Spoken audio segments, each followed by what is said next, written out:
Very good morning to dear student. आज हम class 10th का फर्स्ट फ्लाइट बुक का 7 चैप्टर का पार्ट सेकंड एक्सप्लेन करेंगे। चैप्टर है कूर्ग। ग्लिम्सेज ऑफ इंडिया है, उसका चैप्टर नंबर 7 जो है ग्लिम्सेज ऑफ इंडिया, उसका पार्ट 2 है ये कूर्ग। और कूर्ग एक कर्नाटका डिस्ट्रिक्ट का एक हिल स्टेशन है जहाँ पर लोग विजिटर्स जाते हैं घूमने के लिए। अच्छा स्थान है, इसको एक्सप्लेन करते हैं। कूर्ग इज़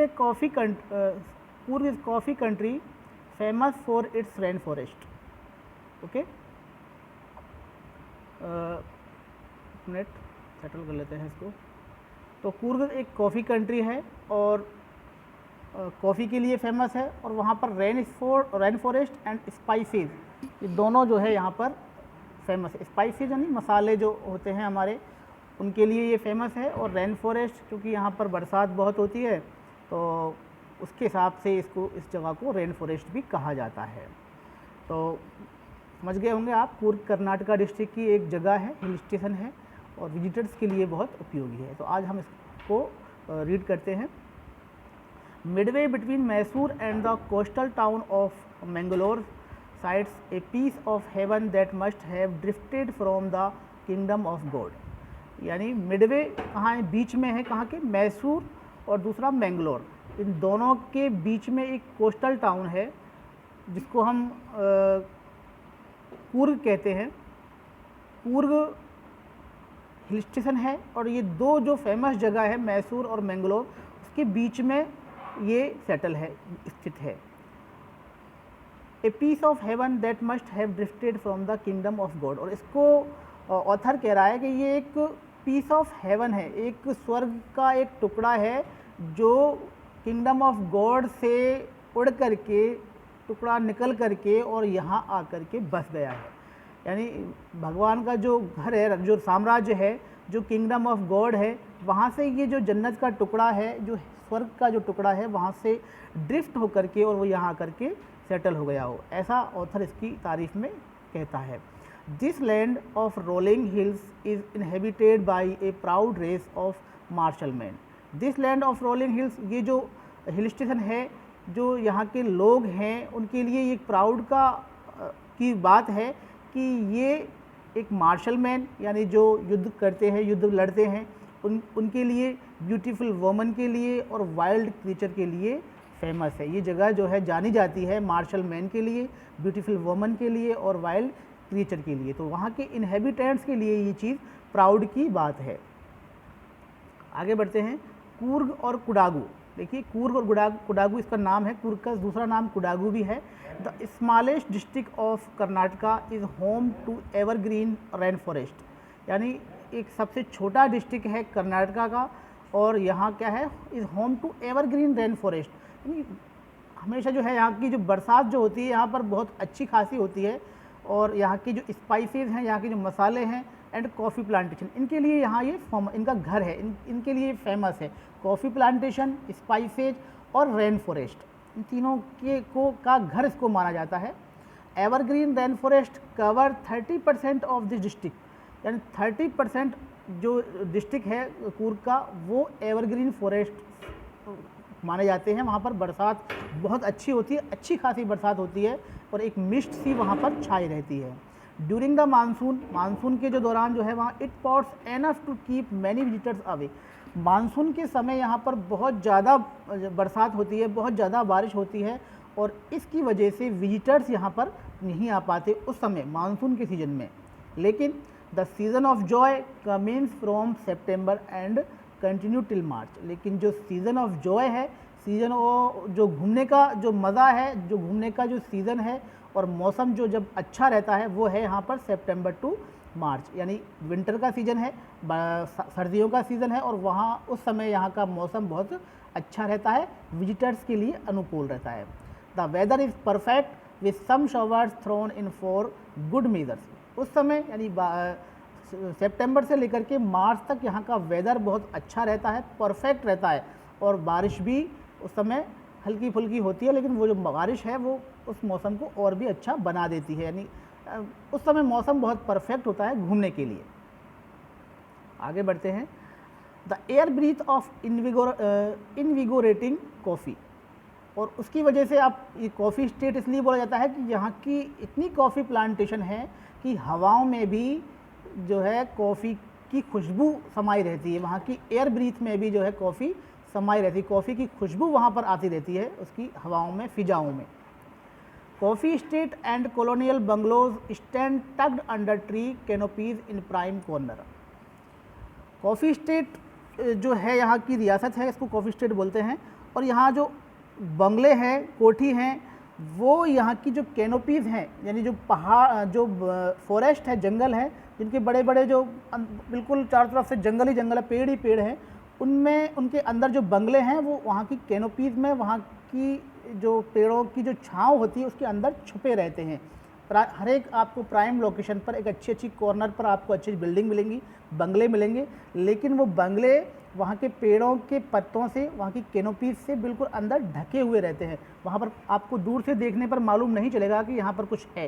तो वो बंगलों को जो कैनोपीज हैं वो छाया प्रदान करती है। बंगले जो है होते सब जगह है प्राइम कॉर्नर पर, लेकिन वहाँ उनको जो है जंगल के जो पेड़ हैं उनसे वो ढके होते हैं पत्तों से। बढ़ते हैं आगे। The fiercely independent people of Coorg are possibly of Greek और अरबिक डिसेंट। जो उग्र और जो स्वतंत्र पीपल हैं ऑफ कूर्ग के लोग को एक तरीके से बहादुर माना जाता है। तो उनके बारे में ये सोच है कि वो पॉसिबली ऑफ ग्रीक और अरबिक डिसेंट के हैं, या तो वो ग्रीक से या अरबिक लोगों के वंशज है, डिसेंट है, उनके एंसेस्टर जो हैं ग्रीक के हैं या अरबिक के हैं, ऐसा माना जाता है possibly. As one story goes, जैसा कि एक स्टोरी के इसके से रिलेटेड है, a part of Alexander's army moved south along the coast and settle here when return became impartial. कहा जाता है कि अलेक्जेंडर की जो आर्मी थे वो यहाँ आए थे, और वो वापसी में जब वो यहाँ से गए नहीं वापस, और वो यहीं सेटल हो गए, यहीं वो लोग जो है सेटल हो गए, तो कूर्ग को भी उन्हीं के वंशज माना जाता है। These people married among the local and their culture is apparent in the martial tradition। ऐसा माना जाता है कि वो लोग यहाँ आकर के बस गए, यहीं रुक गए, और यहाँ के लोकल से उन्होंने शादी की, और इसकी वजह से उनका जो डिसेंट है, उनका जो कल्चर है वो यहाँ पर आ गया। जो मार्शल ट्रेडिशन है, जो लड़ाकू जो ट्रेडिशन है, वो इन लोगों में आ गई। Marriage and religious rites which are distinct from the Hindus mainstream, यानी उनकी जो मैरिज और रिलीजियस जो रीति रिवाज हैं वो अलग हैं किससे, हिंदुओं की मेन स्ट्रीम से। जो हमारे भारत में जो हिंदू हैं उनकी जो मुख्य धारा है, उनकी जो ट्रेडिशन है, उनकी जो कल्चर है, उनके जो धार्मिक रीति रिवाज हैं, उनसे कूर्ग की जो रीति रिवाज हैं वो मिलती जुलती नहीं है, क्योंकि ऐसा माना जाता है कि उनका जो डिसेंट थे, उनके जो एंसेस्टर थे वो अरब या ग्रीक साइड के थे, क्योंकि अलेक्जेंडर के फौज के साथ वो यहाँ आए थे, और जब वापस यहाँ नहीं गए, जहाँ से यहीं के लोकल से उन्होंने शादी की, तो उनका कल्चर यहाँ पर मिक्सिंग हो गया, मिंगलिंग हो गया, और उसकी वजह से यहाँ के लोगों में उनका जो है कूर्ग के अंदर स्पेशली अरब और ग्रीक डिसेंट मिलता है। The theory of Arab origin draws support from the long black coat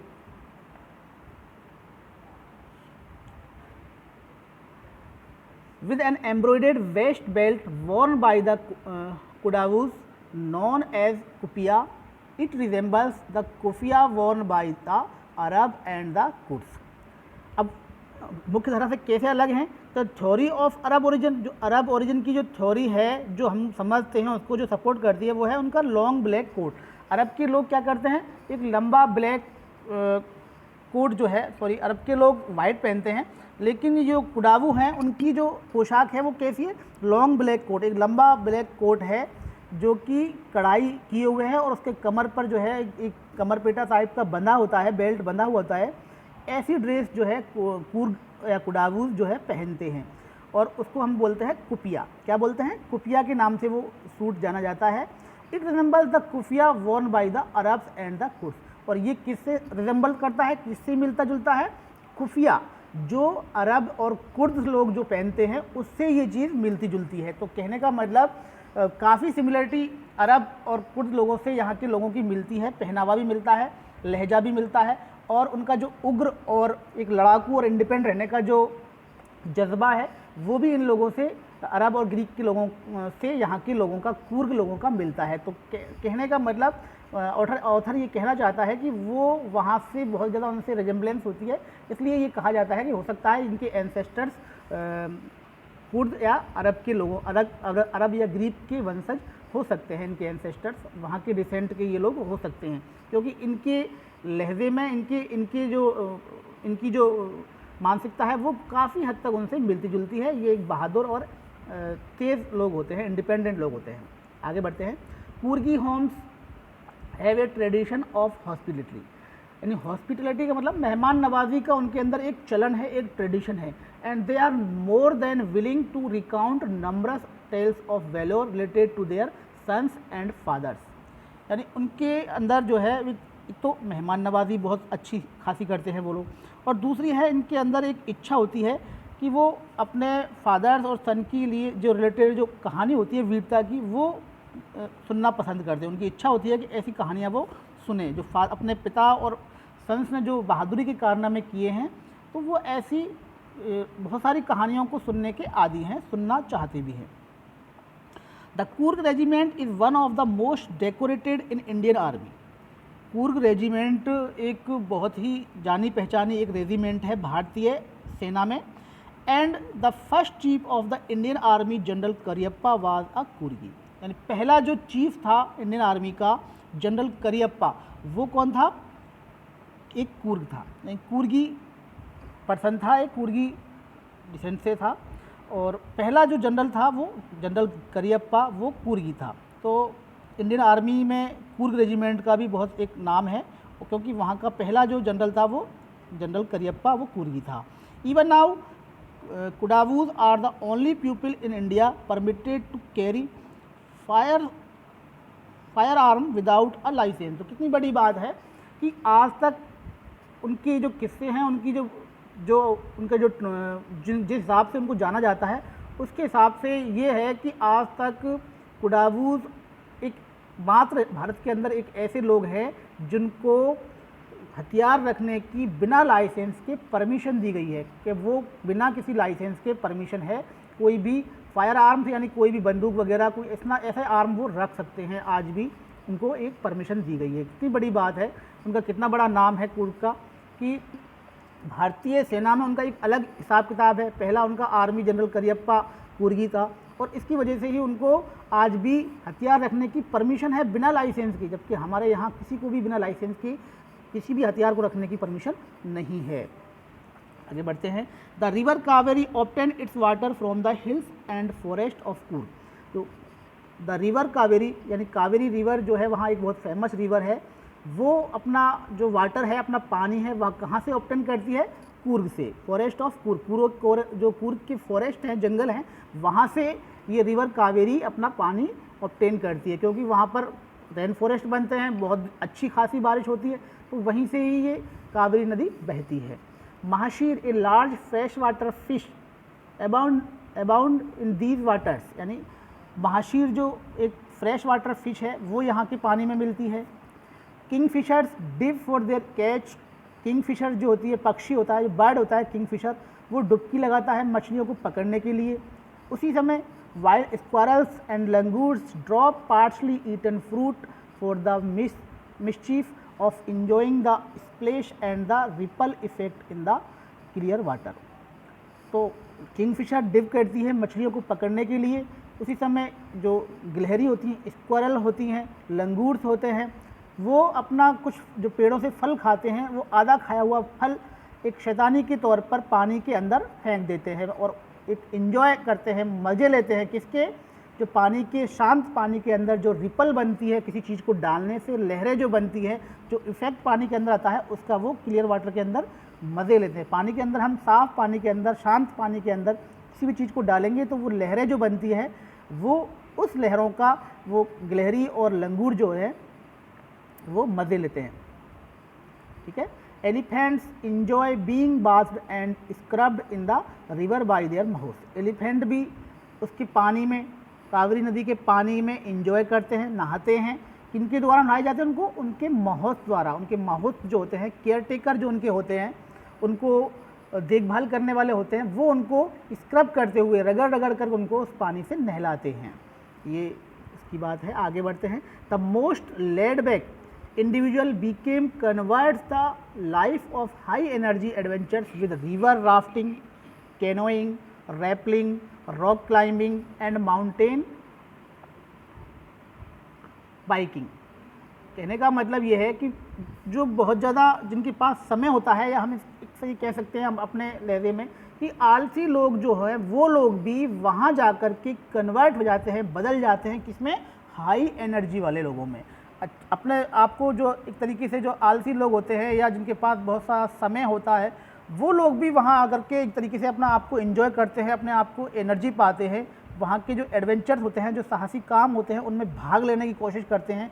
और वो कौन कौन से हैं? रिवर राफ्टिंग, पानी के अंदर जो है नाव को चलाना, लकड़ी की बोट को चलाना, कैनोइंग करना, एक लड़का या कोई भी आदमी एक रिवर को दोनों तरफ से बोट को पकड़ के चलाता है, कैनोइंग करता है पानी के अंदर, रैपलिंग करता है, रस्सी से पहाड़ से जो उतरने की या फिसलने का काम करता है, और रॉक क्लाइंबिंग, पहाड़ पर चढ़ने का काम करता है, माउंटेन बाइकिंग, और माउंटेन पर बाइक भी जो है चलाता है। तो ये एक एडवेंचरस जो काम होते हैं, जो प्रकृति के साथ एक जोखिम भरे काम होते हैं, उन कामों में जाकर के सुस्त लोग भी जो है एनर्जेटिक हो जाते हैं और वो वहाँ जाकर के इस तरीके के काम करते हैं, मज़े लेते हैं, आनंद लेते हैं और खुश होते हैं। एक तरीके से विजिटर्स के लिए वहाँ पर जाना बहुत ही खुशी की बात है, बहुत मज़े वहाँ पर लोग करते हैं।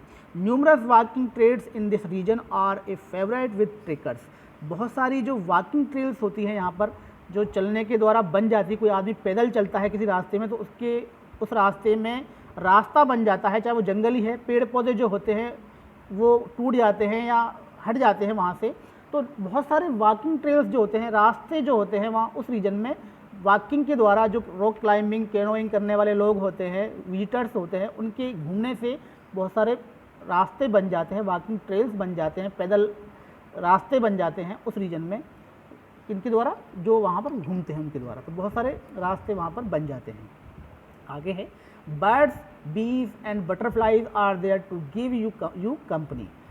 वहाँ जब आप जाओगे, उनके जंगलों में जब आप घूमोगे तो आपको कंपनी देने के लिए कौन होंगे? बर्ड्स होंगे, बीज होंगी, बटरफ्लाइज होंगी, वो आपको वहाँ पर कंपनी देंगी। Macaques, Malabar squirrels, langurs and slender lorises keep a watchful eye from the trees canopies. इसके अलावा आपके पास जो मैकोक्यूज होते हैं, यानी बंदर की एक प्रजाति होती है, मालाबार स्क्वायरल्स होते हैं, यानी स्क्वायरल्स की एक प्रजाति होती है, लंगूर्स होते हैं, स्लेंडर लॉरीज होते हैं, ये आपको keep a watchful eye from the trees canopy. यानी ट्रीज की कैनोपी होती है, जो पत्तियाँ होती हैं, जो पेड़ होते हैं, उनके अंदर से आपको का पूरा ध्यान रखते हैं, आपको पूरा वॉच कर रहे होते हैं। तो आपको वहाँ पर कंपनी देने के लिए बर्ड्स, बीज, बटरफ्लाई के अलावा macaques, Malabar squirrels, langurs and slender lorises आपके पास वहाँ पर मौजूद हैं, वो आपको बिल्कुल कंपनी देंगी, आप पर पूरी निगाह रखेंगी।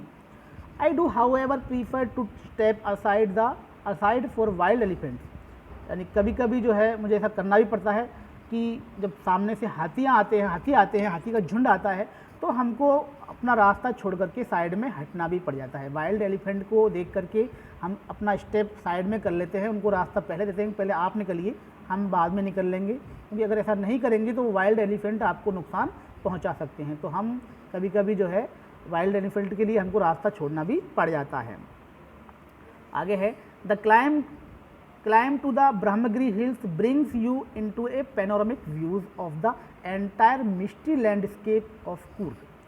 तो क्लाइम और टू द ब्रह्मगिरी हिल्स, आप जब ब्रह्मगिरी हिल्स पर चढ़ोगे वहाँ पर, तो आपको वहाँ पर चढ़ करके brings you into a panoramic view, वहाँ चढ़ करके आपको एक वाइड व्यू मिलेगा, आपको एक पूरा अच्छा खासा दृश्य सामने का देखने का मिलेगा। किसका? Entire misty landscape of Coorg का पूरा जो लैंडस्केप है, साइड का जो पैनोरामिक व्यू है, एक वाइड जो दृश्य है, और मिस्टी लैंडस्केप यानी जो वहाँ पर धुंध होती है उसके साथ आपको पूरा का पूरा कूर्ग को ब्रह्मगिरी हिल्स से एक अच्छा खासा व्यू आपको देखने का मिलेगा। जब आप ब्रह्मगिरी हिल्स पर चढ़ोगे तो सारा कूर्ग आपको वहाँ से नज़र आएगा और एक धुंध से भरा हुआ एक अच्छा दृश्य आपको वहाँ से कूर्ग का नज़र आएगा। A walk across the rock bridge leads to the 64 acres island. आप जब रस्सी के ब्रिज को पार करोगे, एक walk across the rock bridge, अब पैदल चल करके जब वहाँ एक रस्सी का ब्रिज है उसको जब आप पार कर लोगे तो आपको क्या मिलेगा, 64 एकर्स आइलैंड, एक आइलैंड मिलेगा आपको, एक टापू मिलेगा। वो कितना एकड़ में होगा, 64 एकड़ में। उसका नाम है निसर्ग धाम। निसर्ग धाम वो जगह है जो आप वहाँ पर से एक रस्सी का पुल पार करोगे और आपको वो निसर्ग धाम मिलेगा और वो 64 एकड़ में बना हुआ है। Running into Buddhist monks from India largest Tibetan settlement, और वो क्या है, तिब्बतों का एक सेटलमेंट है, एक जगह है तिब्बतेनियन लोगों के लिए, यानी बुद्धिस्ट लोगों की पूजा करने की एक जगह है निसर्ग धाम। और वहाँ आपको बुद्धिस्ट मॉन्क्स यानी बुद्धिस्ट जो पादरी होते हैं वो आपको वहाँ रनिंग करते हुए मिल जाएंगे और एक अच्छा खासा जो है वहाँ आपको ये बोनस के रूप में मिलेगा। Tibetan settlement at near by Bylakuppe is a bonus. एक बाइलाकुप जो जगह है वहाँ के पास आपको ये तिब्बतेनियन सेटलमेंट मिलेगा, ये बुद्धिस्ट लोगों का जो है एक पूजा करने का स्थान मिलेगा और ये आपको बोनस में मिलेगा, एक एक्स्ट्रा चीज़ मिलेगी वहाँ। जब आप एक रस्सी का पुल पार करोगे तो एक 64 एकर्स के लिए आपको एक अच्छी खासी एक चीज़ और आपको वहाँ मिल जाएगी। यदि आपने वहाँ जाने का निश्चय किया है तो आपको इन चीज़ों पर ध्यान देना पड़ेगा कि आपको वहाँ क्या क्या चीज़ मिल सकती है, क्या क्या चीज़ वहाँ आपको देखने को मिलेगी। The Monks in red occurs and yellow ropes, जो मॉन्क्स होते हैं वहाँ के जो प्रीस्ट होते हैं कह सकते हैं हम, वो रेड ओकर्स और येलो रोब्स, उनके कपड़े जो होते हैं वो येलो कलर के कपड़े होते हैं, उस पर वो लाल कलर की एक तरीके से पट्टियाँ डाल देते हैं, जो पहनावा होता है हमारे यहाँ भगवा कलर का, इस तरीके का हम कह सकते हैं उसको। Are among the many surprise that wait to be discovered by visitors searching for the heart and soul of India right here in Coorg. अब यहाँ ऑथर कह रहा है कि बहुत सारी सरप्राइज़ की चीज़ आपको यहाँ पर आने पर मिलेगी, उसके लिए आपको यहाँ वेट करना पड़ेगा, यहाँ पर खोज करनी पड़ेगी। जितना आप यहाँ पर खोज करोगे वो आपको एक से एक अच्छी चीज़ आपको सरप्राइजिंग यहाँ पर मिलेगी। और the heart and soul of India right here in Coorg, अगर कोई ढूंढे, कोई विजिटर्स चाहे तलाश करना इंडिया का हार्ट और सोल, इंडिया की आत्मा और हृदय अगर कोई ढूंढेगा, कोई विजिटर्स ढूंढना चाहेगा तो वो आपको ढूंढने के लिए कूर्ग एक राइट प्लेस है, एक राइट जगह है, यहाँ आपको वो चीज़ मिलेगी। तो डियर स्टूडेंट, आपको ये चैप्टर कोशिश की है अच्छे से एक्सप्लेन करने की, समझ में आया होगा। आप इसको वीडियो को देखिए, एक बार, दो बार, तीन बार, जितना आपको समझ में आए उतना बार इस वीडियो को देखिए और इसके प्रति आपकी अंडरस्टैंडिंग बेटर कीजिए। इससे रिलेटेड क्वेश्चन आंसर हम आपको प्रोवाइड कराएंगे और आप उनको क्वेश्चन को अपने होमवर्क कॉपी में करके और राइट टाइम पर अपने ग्रुप में सेंड कर दें। ये देखा जा रहा है कि आप लोगों के द्वारा टाइमली होमवर्क नहीं भेजा जा रहा है, तो इसका नुकसान आपको हो सकता है। हमारे यहाँ रोज़ की आपकी जो आपका टाइम दे रखा है, एक हफ्ते में एक बार उसकी मॉनिटरिंग होती है। जो बच्चा टाइमली होमवर्क नहीं भेजता है उसका हम नाम लिख करके एक बार रखते हैं। उस हफ्ते में अगर आप वो पूरा 3 या 4 बार, जब 5 बार हम होमवर्क मंगाते हैं, उसमें अगर वो बच्चा अगर होमवर्क नहीं भेजता है तो हम उनका जो है लास्ट में महीने के अंत में उसको डिफ़ॉल्टर्स में उसका नाम भेजते हैं प्रिंसिपल सर के पास और उसको फिर दिक्कत आ सकती है। मैं कहना चाहता हूँ आपसे, तो टाइमली आप इसको होमवर्क को भेजिए। Thank you, have a nice day.